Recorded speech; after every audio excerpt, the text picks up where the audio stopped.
7 सितंबर 2020 ये एक ऐसा दिन था जब उज्जैन के जाने माने गैंगस्टर दुर्लभ कश्यप पे चाकू से 30 से 35 बार हमला करके एक ग्रुप के द्वारा उसकी जान ले ली जाती है। आज की वीडियो में हम यही देखने वाले हैं कि आखिर उस रात इस चाय की दुकान पर एग्जैक्ट हुआ क्या था। साथ ही ये भी समझेंगे कि इस मर्डर में किसका हाथ था और ये भी देखेंगे कि दुर्लभ कश्यप इतनी कम उम्र में ही या ये कहूँ कि 20 साल की एज में ही आखिर ये इतना बड़ा गैंगस्टर बना तो बना कैसे। तो चलिए शुरू से इस कहानी को एनिमेशन के जरिए से समझते हैं।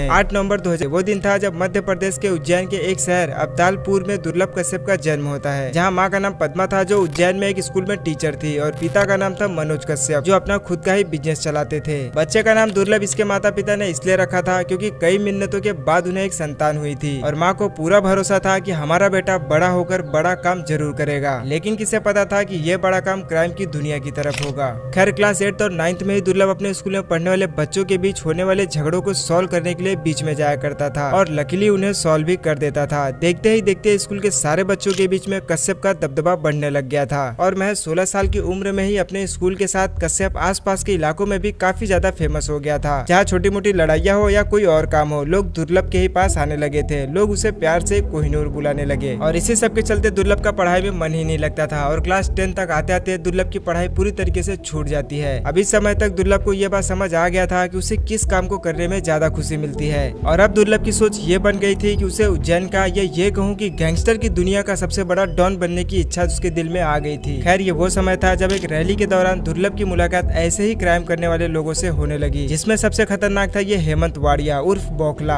अब इस बौखला से मिलने के बाद दुर्लभ ने फिर कभी भी पीछे मुड़कर नहीं देखा और पूरी तरीके से अपराध की दुनिया की तरफ अपना कदम आगे बढ़ा चुका था और इन्हीं सब के चलते उसने अपनी एक खुद की गैंग भी बना ली थी जिसका नाम था डी कंपनी। और दुर्लभ की सबसे खास बात ये थी कि दुर्लभ अपने खुद के काम धंधे की एडवर्टाइजमेंट के लिए एफबी का इस्तेमाल करता था, जहाँ ये कुछ इस तरीके की बातें अक्सर लिखा करता था कि अगर किसी को किसी तरीके का काम करवाना हो तो हमसे संपर्क करे, अब चाहे वो किसी की हत्या ही क्यों ना करनी हो। और फेसबुक का ही इस्तेमाल करके वो ऐसे लोगों को अपनी गैंग में शामिल करता था जो अपने इलाके के डॉन हुआ करते थे या फिर उस इलाके के सबसे खतरनाक गैंगस्टर कहे जाते थे। ऐसे करते करते करीब 3000 से ज्यादा लोग इसके संपर्क में आ गए और धीरे धीरे भारत के हर कोने से युवा इसे पसंद करने लगे। लेकिन इस पूरे गैंग की जो मेन कमांड होती थी वो हेमंत वाड़िया यानी बौखला के हाथ में होती थी। खैर इस गैंग में शामिल होने के लिए दुर्लभ अपना एक ड्रेस कोड भी बनाया था जिसमें माथे पर तिलक, आंखों में सुरमा, कंधे पर गमछा रखना होता था और इसने ऐसा इसलिए किया था जिससे आसानी से पता लगाया जा सके कि ये डी कंपनी के लोग हैं। और सीधी सी बात है कि दुर्लभ को भी ज्यादातर लोग इन्हीं कपड़ों में ही पसंद करते थे। इसके बाद अब आता है इस स्टोरी का मेन पार्ट। देखो फरवरी 2017 ये वो दिन था जब पुलिस ने पहली बार कश्यप पर मामला दर्ज किया था, जिसमें कश्यप पर एक लड़के पर चाकू से हमला करने का था। हालांकि ये हल्का फुल्का ही हमला था, इसमें किसी की जान नहीं गई थी। लेकिन फिर सेकंड गिरफ्तारी जो हुई थी वो थी 12 जनवरी 2018 को। पहली बार कश्यप को किसी के हत्या के लिए उसे और उसके दोस्त राजदीप को जेल में लाया गया था, जिसमें सचिन अतुलकर ने इन दोनों लोगों के साथ ही इनके टीम से काफी लोगों को गिरफ्तार किया था। और इसी